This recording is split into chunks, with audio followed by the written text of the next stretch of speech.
1장 16절에서 20절의 말씀이어서 마리안나 자매님이 한번 읽어주시기 바랍니다. 됐어? 어이. 뭐지까 시끄러. 예수님께서 갈릴레아 호숫가를 지나가시다가 호수에 그물을 던지고 있는 시몬과 그의 동생 안드레아를 보셨다. 그들은 어부였다. 예수님께서 그들에게 이르셨다. 나를 따라오너라. 내가 너희를 사람 낚는 어부가 되게 하겠다. 그러자 그들은 곧바로 그물을 버리고 예수님을 따랐다. 예수님께서 조금 더 가시다가 배에서 그물을 손질하는 제베데의 아들 야고보와 그의 동생 요한을 보시고 곧바로 그들을 부르셨다. 그러자 그들은 아버지 제베데오를 싹꾼들과 함께 배에 버려두고 그물을 따라 나섰다. 네. 오늘은 부르심을 받은 네 사람인데 네 사람은 어부 시몬, 그리고 그의 동생 안드레아, 그리고 제베데오의 아들 야고보와 그의 동생 요한, 이 네 사람을 예수님께서 부르시는 장면이고요. 부르시면서 나를 따라오너라, 나를 따라라 라고 말씀하시는 예수님의 부르심에 따라 이 세 사람들이 곧 그물을 버리고 예수님을 따라갔다라고 기록되어 있는데, 예수님이 부를 때 이렇게 부르십니다. 내가 너희를 사람 낚는 어부가 되게 하겠다라고 하는 말씀으로 시몬과 안드레아 그리고 야고보와 요한을 부르셨다라고 하는 이 복음 말씀을 가지고 오늘 함께 나누도록 하겠습니다. 먼저 시몬과 안드레아는 예수님의 부르심을 받았는데, 전부터 시몬과 안드레아를 예수님이 알고 계신 사람을 부르셨을까? 아닌 것 같아. 전혀 모르는, 처음 본 사람인데 예수님이 불렀어요. 그런데 놀라운 것은 내가 너희를 사람 낚는 어부가 되겠다라고 하는 이 한마디에 그물을 버리고 예수님을 따라가는 결단을 내렸다는 거예요. 단 한마디에. 이건 놀라운 일이잖아요. 이 한마디에 그물을 버리고 예수님을 따라 나섰다라고 하는 건 자신의 그물을 버렸다, 이 말은 자신의 생계를 전부 버리고 예수님께 올인했다라는 뜻이거든요. 그 얘기는 뭐예요? 우리 옛말에 독, 화살 한 촉이면 건강한 사람도 확 죽음에 이르게 할 수 있고, 그리고 감로 한 방울이면 죽어가는 사람도 살릴 수 있다는 말이 있어요. 이 말은 뒤집어서 무슨 얘기냐면, 사람의 생애를 바꾸는 데는 여러 말이 필요하지 않고 단 한마디에 인생 전반이 바뀔 수 있다, 이런 거예요. 그래서 사람은 바로 이 한마디가 목마른 거예요. 이 한마디, 생명의 말씀. 그렇죠. 나를 따르라. 이때 내가 뭐냐면 여기서 참나를 따르라는 거예요. 참된 나. 그러니까 예수님을 따르라라고, 예수님이라고 하는 이 개별 주체로서의 예수님을 따르라는 말이 아니라, 사실 예수님이 말하는 나, 그 나는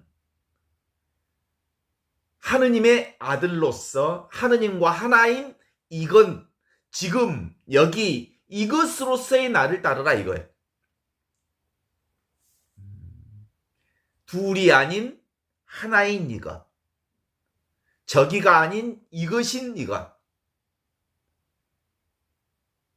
그렇죠? 미래가 아닌 이 순간인 나, 이것을 따르라고 하는 거죠.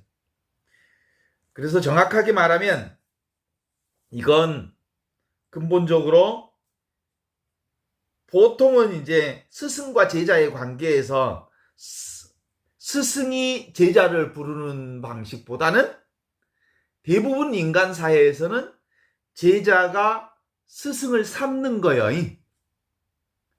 그게 일반적인 방식이죠. 제가 당신을 스승으로 모시겠습니다. 그래서 저의 삶의 스승이 되어 주십시오라고 청해서 스승과 제자 관계를 맺는 것이 보통이잖아요.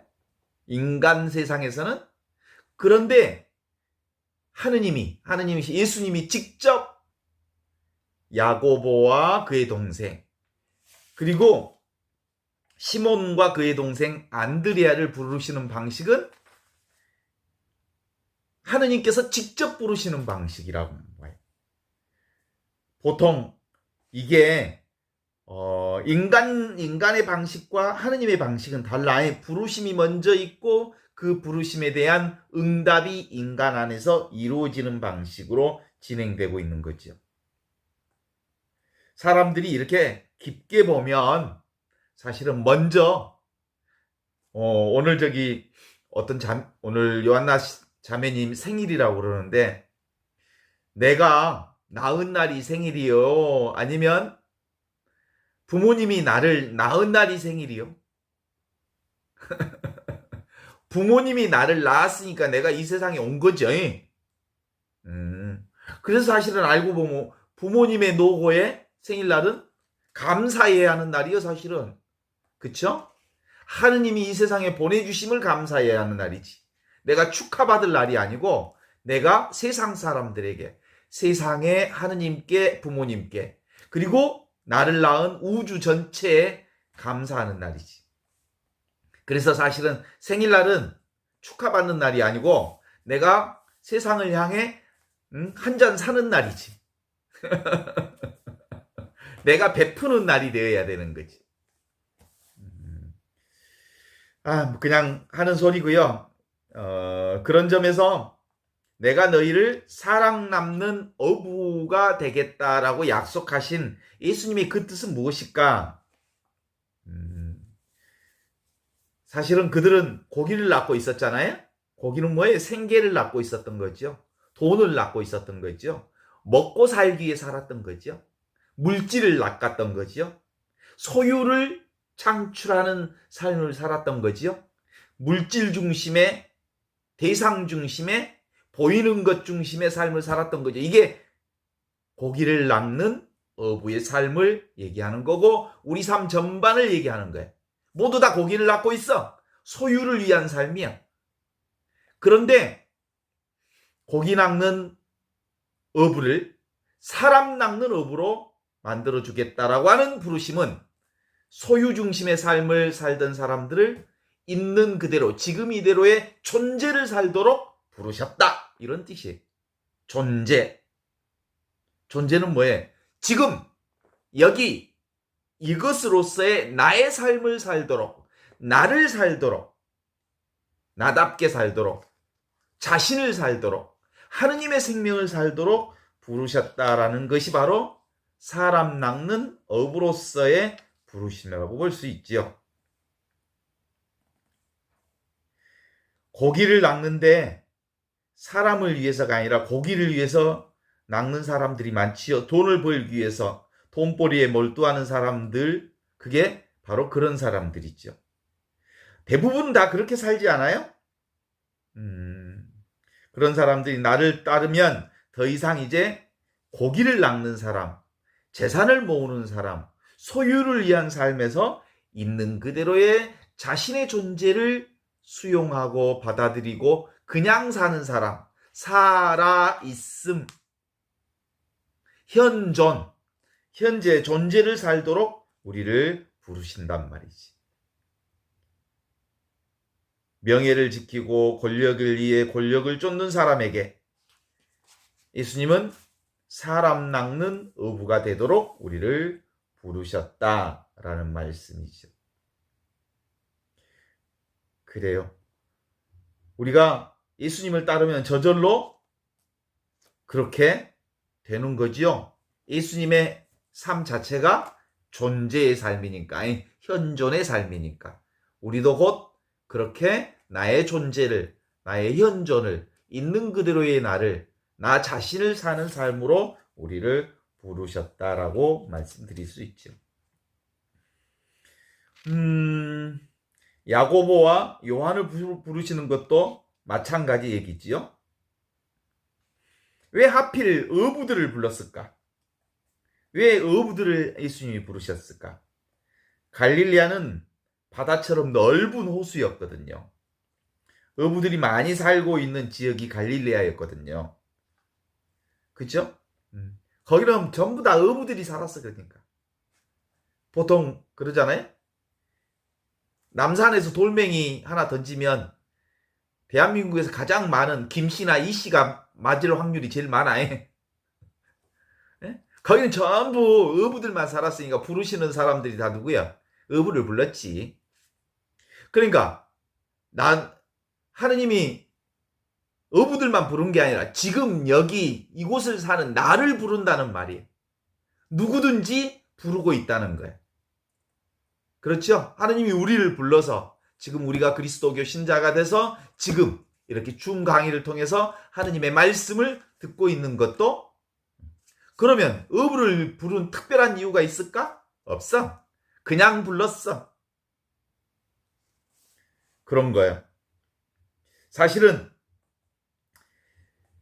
자신의 인생과 세상의 근본적 변혁을 바라는 마음 때문에 하느님이 우리를 부른 게 아니라 그냥 하느님의 사람으로 우리를 불렀던 거죠. 아무도 돌멩이에 불을 붙이지 못한다라고 하는 간디의 말씀이 있어요.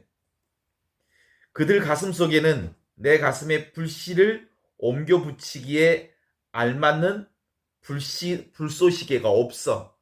그래서 돌멩이에 불을 붙이지 못한다는 거예요.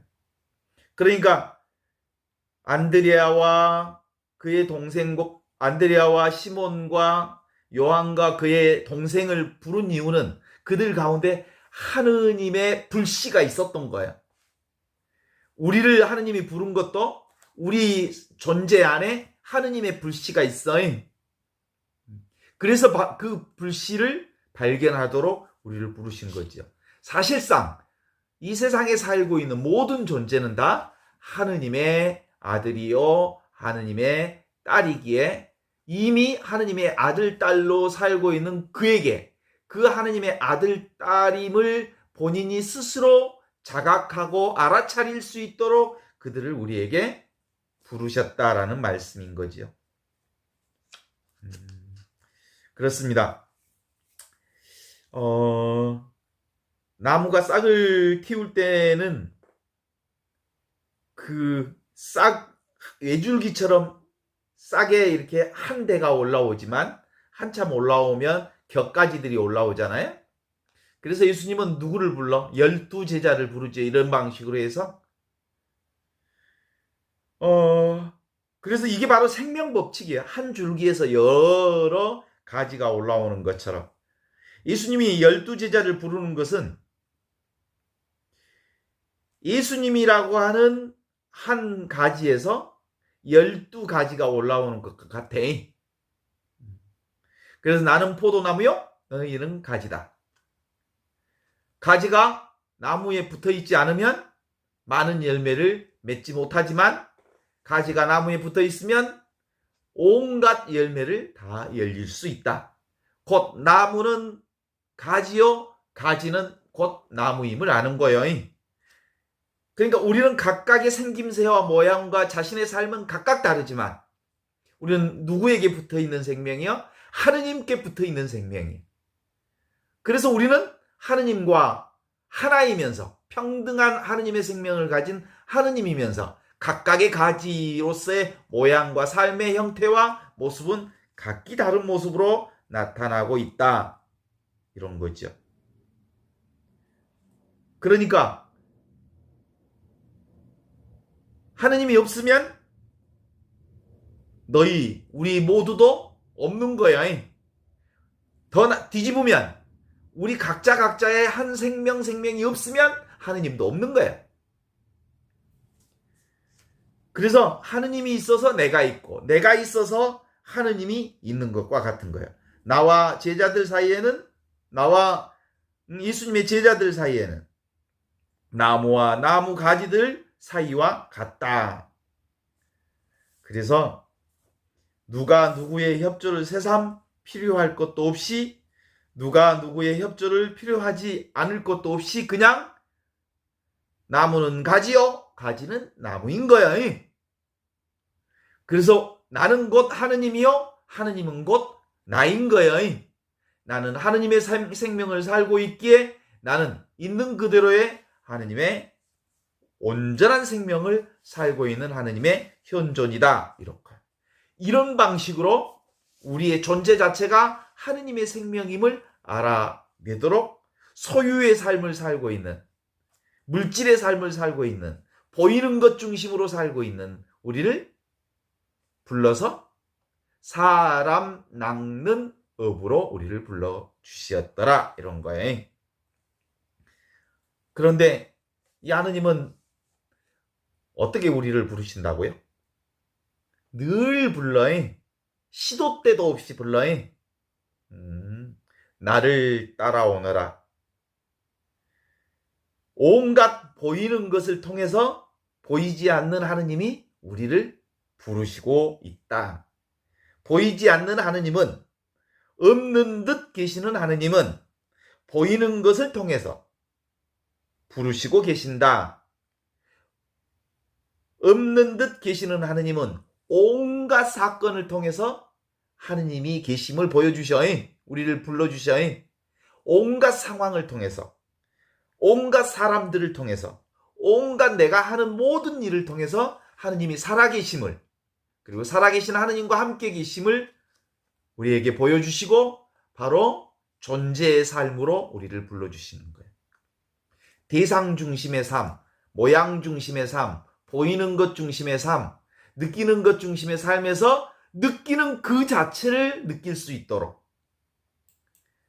그죠? 보고 있는 삶 중심에서 보고 있는 그 자체로 살도록 우리를 불러주신다는 거죠. 하느님이 따로 부르시는 것으로 생각하지만 삶 전체가 나를 부르고 있는 거죠. 이건 다른 말로 얘기하면 무슨 뜻일까요? 내가 나를 부르는 소리, 그것이 하느님이 나를 부르는 소리요. 자신이 자기를 부르는 소리가 하느님이 나를 부르는 소리요. 나를 따라오너라. 내가 너희를 사람 낚는 어부가 되게 하겠다라고 하는 주님의 부르심은 몸 밖에서 부르시는 소리가 아닌 존재가 존재를 부르는 소리다. 내 내면인 지금 여기 이것으로 사는 나의 존재를 부르는 소리다. 이렇게 볼 수 있죠. 그래서 부르는 지점은 어딜까요? 지금 여기 이것, 내 눈앞의 모든 것이 나를 부르고 계시고 지금 있는 이것이 지금 이 순간도 나를 따라오너라 라고 소리치고 계십니다. 부르는 자는 어디 있어요? 부르는 하느님이 어디 있어요? 따로 없어요. 여기 지금 분별되는 따로 존재하는 관념이 아니고 생각이 아니고 어떤 형상이 아니고 지금 이것으로 나를 부르고 있어요. This is it. 이것이 바로 이것이다. 이것은 분리감을 조성하지 않는 이것. 그래서 가장 직접적인 삶 이것. 가장 친밀한 삶 이것. 하느님은 나와 1mm도 안 떨어져 있어. 나와 딱 붙어 있어. 정확하게 뗄래야 뗄 수 없는 방식으로 하느님과 나는 둘이 아닌 하나로 붙어 있는 이런 방식으로 계셔. 틈이 없어. 하느님과 나 사이에는 틈을 볼 수가 없어. 사실상 이것을 사자성어로 얘기하면 면면 밀밀해서 일틈의 틈도 없이 나와 하나로 계시면서 나를 부르시고 계신다. 이게 바로 하느님의 나에 대한 부르심이죠. 이게 바로 지금 여기 이것으로 살라 하시는 부르심입니다. 나를 따르라. 이것은 텅 비어 있는데 충만하고 자명하고 너무나도 분명하고 또랑또랑하게 살아있는 이것이 나여. 한순간도 내 곁을 떠나 있지 않는 이것. 그런데 모양과 냄새로 보면 모양 없는 이거야. 냄새 없는 이거야. 맛탱아리 없는 이거야. 그리고 느낌 없는 느낌이야. 느낌의 이전 것이고 생각 이전의 이것이 늘 살아있는 영원한 생명으로 나와 함께 계시면서 나 자신을 부르고 있는 것. 그래서 이 부르심은 특별한 부르심이 아닌 일상의 부르심이. 매 순간순간 나를 부르시는 일상의 부르심으로 나를 부르신다는 거죠. 나를 따라오너라. 지금 여기 이것 순수의식으로서 생각을 갖는다는 얘기는 나를 생각이 딱 들어가는 순간은 뭐예요? 생각은 어떤 대상을 찝어내는 거잖아요. 하느님은 대상이 아니고 나는 대상이 아니거든. 이게 바로 생각은 틈을 만들어내는 거예요. 분리를 만들어내는 거예요. 거리를 만들어내는 거예요. 그래서 그분을 만나는 것은, 하느님을 만나는 방식은 생각과 느낌이 사라지는 그 자리, 온통 하나인 그 자리가 하느님과 내가 하나인 자리다. 그래서 하느님은 듣지 않고 들었다라고 말씀하시는 침묵 그 자체입니다. 그래서 silence, stillness, 이게 바로 하느님의 silence. 보고 있는 이것이 나를 부르시지요? 보이는 이것이. 그러니까 봐봐. 보이는 것이 있다는 말은 뭐가 있다는 거예요? 내가 있은 게 본다니까? 줌을 공부하고 있는 이게 뭐요? 내가 너무나도 분명하게 또랑또랑한 내가 있기에 이 줌을 우리가 공부할 수 있어. 같이 함께 얘기를 나눌 수 있어. 이것 없이 어떻게 줌을 공부할 수 있어? 그런데 이건 태어날 때부터 지금까지 나를 한순간도 한 1분 1초도 나를 떠나지 않는 이것과 함께 평생을 살았고 이것으로 살고 있고 이것이 나와 함께 있었어요. 이것이 바로 임마누엘 하느님이신 그분이요. 보고 있는 이것, 듣고 있는 이것, 느끼고 있는 이것, 살고 있는 이것, 알고 있는 이것. 이것은 대상이 아닌 나를 이것을 통해서 부르고 있습니다. 이건 오고 가고 있는 이것이 아닌 이게 눈에 보이고 느끼고 하는 이 모든 것은 다 뭐예요? 나를 가리키는 손가락이에요. 그렇죠? 보이는 것들은 다 보이지 않는 나를 가리키는 손가락이다. 그럼에도 불구하고 사람들은 계속 부르시고 있는데도 안 들어. 뭔만 보니라고? 딴짓거리 하니라고. 자기 생각에 빠져 있니라고. 하느님 오늘도 나를 따르라고 지금 여기 지금 이것 이렇게 살자고 우리를 부르시고 계시죠. 소유를 붙잡고 물질을 붙잡고 생각을 붙들고 그리고 내 안에 머물고 내 욕망 속에 파묻혀 있는 나를 존재로 살도록 소유의 인간을 존재로 부르시는 그분의 목소리가 지금도 듣고 있습니다. 이것만 만나면 우리는 평생 이 하느님과 함께 사는 것을 이제 아주 자연스럽게 느낄 수 있어요. 살 수 있어요. 인생 100년이 며칠? 36,500일. 늘 이것과 함께 살아. 지금 여기 이것 하느님의 생명인 하느님의 사랑과 함께 살게 돼 있어. 지금 여기 이것은 직접적인 부르심이어서 저절로 그러한 이것이기에 우리 모두는 다 이 하느님의 의지에 살고 있는 거야. 하느님의 의지에 살고 있지 않는 그 어떤 존재도 없어. 그래서 이 나를 따르라 라는 말은, 나를 따라오너라 이 말은 바로 이것에 의지해 살고 있음을 알라라는 것이죠. 나를 따르라, 나를 살라, 나로서 존재하라, 나답게 살라, 내가 되어 살라, 그 나라고 하는 그 자신을 믿어라. 사람들이 자기로 살면서 자기를 잘 안 믿어. 그래서 자신이 곧 지금 여기 이것이라는 사실을, 자신이 곧 지금 여기 이것뿐이라는 것을 아는 거야. only 이것. 오직 나밖에 없어. 온 세상은 오직 이것밖에 없어. 온 세상은 오직 이 하느님밖에 없어. 오직 이 순수 의식으로만 살아. 참으로 그러한 이것이 순수 의식이고 어웨니스, 이게 바로 자각이야. 자각. 알미, 암. 우리는 암밖에 없잖아. 알무로 살잖아. 그런데 그 암 속에는 오고 가고 하는 수많은 감정과 사건과 상황과 사람들이 왔다 갔다 하는 그것으로 살고 있죠. 그럼에도 불구하고 우리는 늘 생각으로 가득 차 있어서 생각을 가지고 살아. 존재로 살지 않고 대부분이. 근데 생각은 어디에 의존되어 있어? 생각은 하느님께 의존되어 있지 않아. 과거에 의지하고 있어.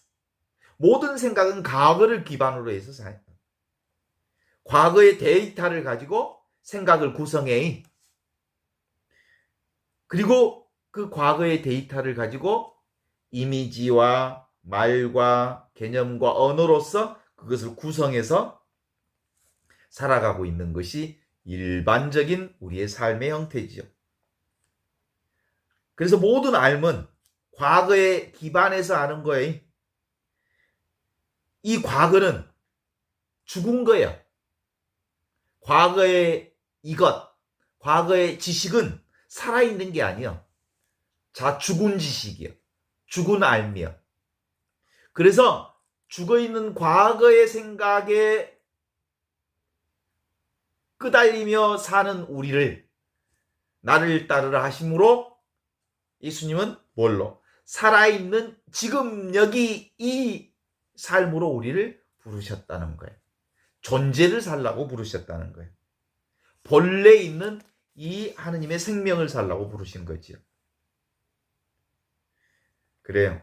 우리는 대부분 이제 오감, 감각 정보를 통해서 이 감각을 통해서 사는 거잖아요. 그 감각은 과거에 축적된 감각과 생각과 의식이 나라고 하는 경험으로 쌓여서 만들어진 이게 에고 덩어리지. 그죠? 이 에고 덩어리가 나인 줄 착각하고 있는 거지. 이 몸뚱아리가 나인 줄 알고, 과거의 생각이 나인 줄 알고, 과거에 축적된 경험으로 나를 구성하고 있지만 그건 다 환상이죠.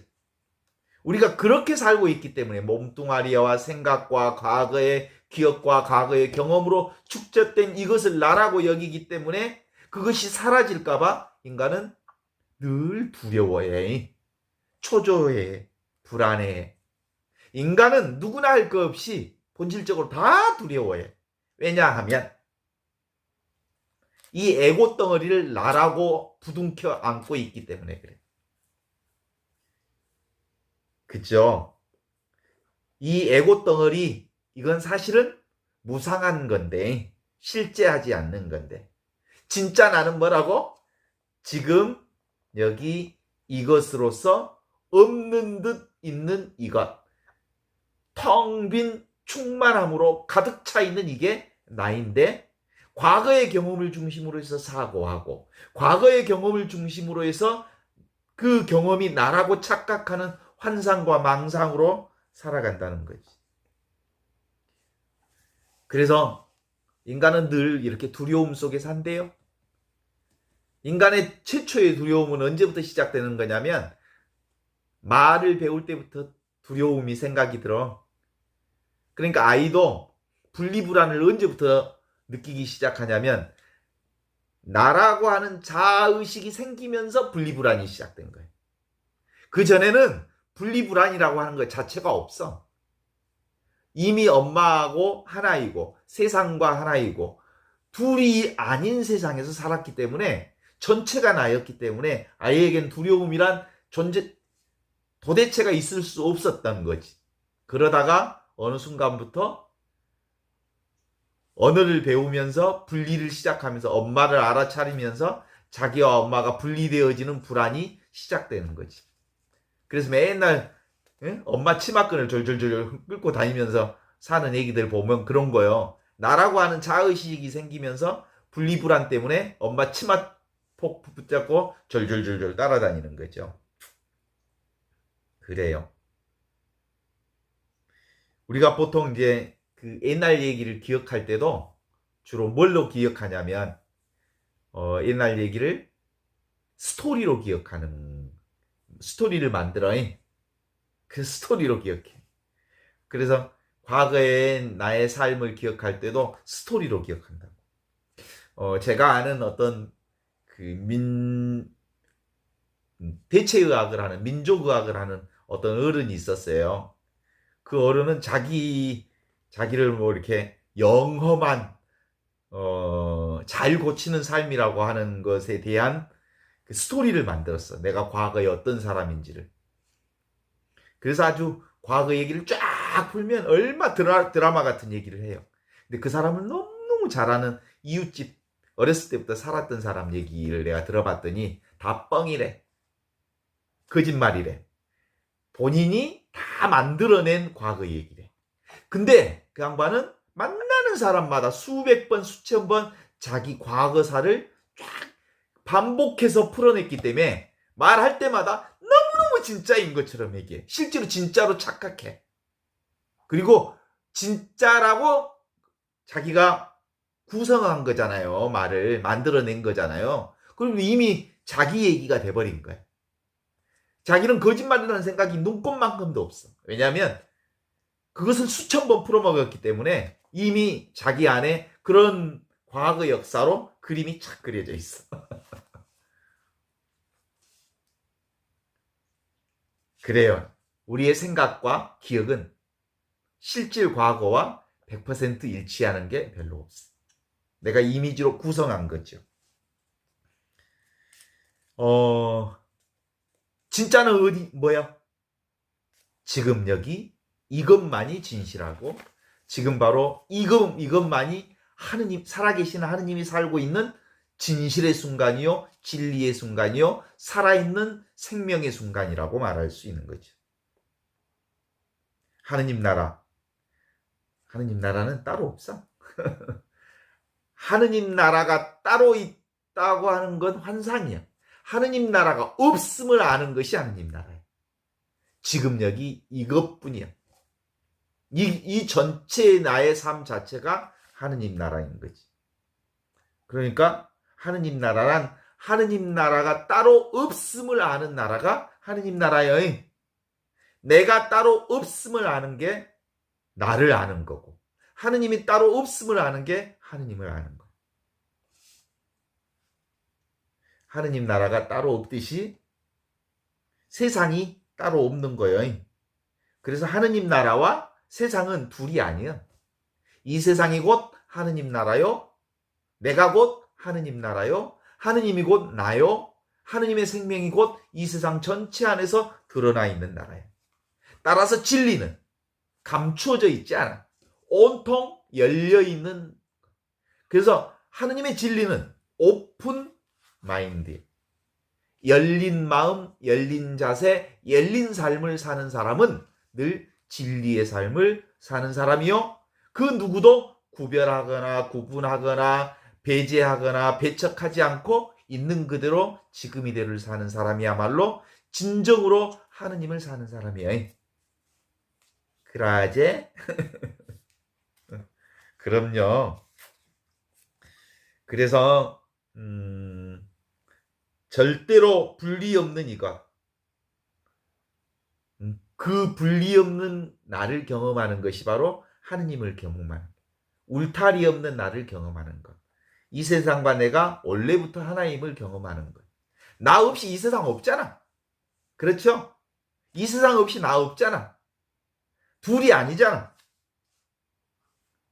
그래서 구별되어 있는 맨들, 일본말로 도끼다시, 평평한 이거예요.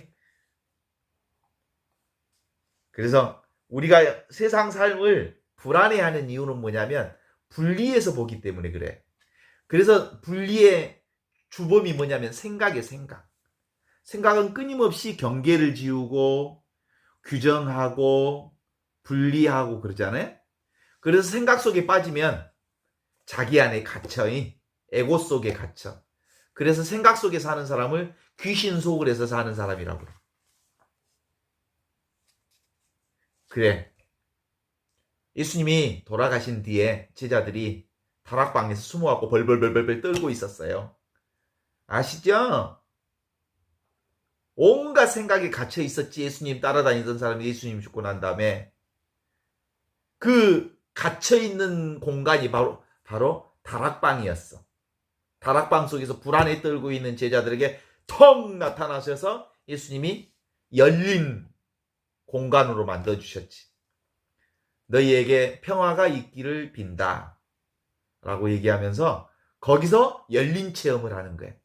닫힌 공간에서 닫힌 사고에 갇혀서 닫힌 생각 속에 있던 그 모든 존재들이 세상 전체가 경계 없음을, 울타리가 없음을, 원래부터 죽음이란 없었음을 알아차리는 순간, 이것이 바로 부활 체험이요.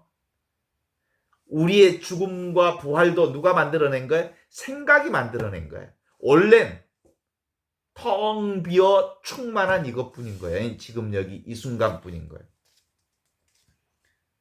그래서 평안하냐라고 물으면서 우리에게 열린 부활 체험을 얘기하면서 와서 보라! 나를 따르라! 이 얘기의 핵심, 예수님의 부르심에 대해서 너무 분명하지 않아? 나를 따르라고. 뭘 따라? 지금 여기 이것으로서의 나를 살아라. 와서 보라. 지금 여기 이 삶을 직접 경험하라. 여기에 지금 여기 이것을 떠난 진리란 도대체가 없다. 지금 여기 이것을 떠난 삶이란 도대체가 다 인간이 만들어낸 생각이요, 관념이요, 환상이요, 망각이요, 그림자요, 번갯불 같은 것들이다. 온전히 진실한 것은 이것뿐이다 라고 얘기하는 거지. 그러니까 나를 따르라라고 하는 이 부르심은 뭐예요?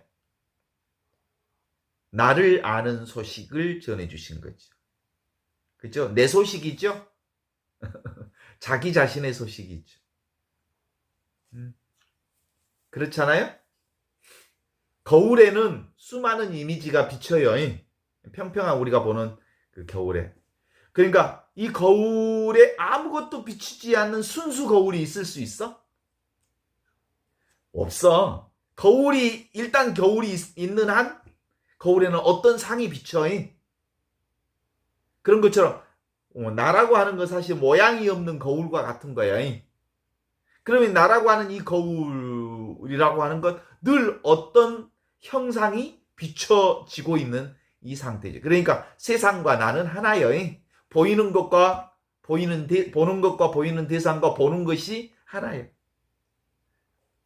그래서 성부와 성자와 성령의 이름으로 아멘 하고 말할 때 삼위일체 하느님, 성부, 성자, 성령은 보는 것과 보는 대상과 보는 작용이 하나로 움직인다는 거예요. 이게 삼위일체인 거예요. 성부 하느님과 아들 예수, 보이는 아들 예수와 그리고 하나 되게 하는 작용으로서 성령은 하나인 거예요. 그게 바로 현존을 말하는 말씀이죠. 분별하기 좋아하는 의식은 하느님과 만물을 둘로 나누어 보지만 하느님이 어떤 분이에요? 없어. 근데 있어. 이게 하느님이죠. 세상은 뭐예요? 있어. 그런데 없는 거죠. 없는 듯 있는 하느님과 있는 듯 없는 하느님은 세상은 사실은 같은 거예요. 둘이 아닌 거예요. 볼을 한번 이렇게 터치를 해봐요. 볼. 느낌이 오지요? 감각이 오지요? 촉감이 일어나기 전부터 있던 이것이 있어. 이게 바로 지금 바로 이거예요. 느낌이 오기 이전부터 있던 이거. 이것으로 살아 사실은. 이것으로 촉감을 느끼고 들을 수 있고 느낄 수 있고 말할 수 있고 그 다음에 소리를 들을 수 있고 모든 것들이 다 이루어지는 거죠.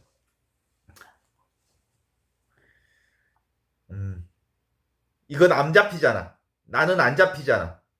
안 잡히면서 모든 것을 잡잖아. 하느님은 안 잡히잖아.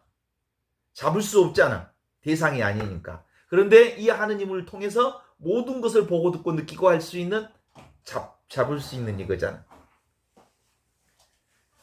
그래요. 그래서 조금만 친밀하면 보이는 것과 들리는 것과 느끼는 것과 이 오감이 나를 부르고 있다. 나를 따라오너라 라고 하는 하느님의 부르심으로 볼 수 있죠. 그 내가 뭐예요? 진실이고 진리이고 살아있음이고 사랑이고 은혜이고 은총이고 축복이고 자비인 나. 그 나를 따르라라는 거죠. 이게 궁극의 비밀을 알려주시는 하느님의 부르심. 너무 멋지잖아요? 이것이 바로 스톱함으로써 모든 것을 멈추면 다 이것인 줄 알아. 그런데 내가 이것을 알려고 했으면 이것으로부터 멀어져. 이해하려고 했으면 이건 대상이 아니기 때문에 이것을 놓쳐. 그래서 있는 그대로 지금 이대로의 그 자체, 존재 자체. 그래서 오늘 주님의 부르심 가운데 고기 잡는 어부들을 부르시는 예수님께서 내가 너희를 사람 낚는 어부로 부르신 이 말씀이 지금 이 순간 나를 부르시는 주님의 말씀으로 끊임없이 일상 가운데서 끊임없이 나를 부르고 계심을 알아차릴 수 있다. 이런 거죠.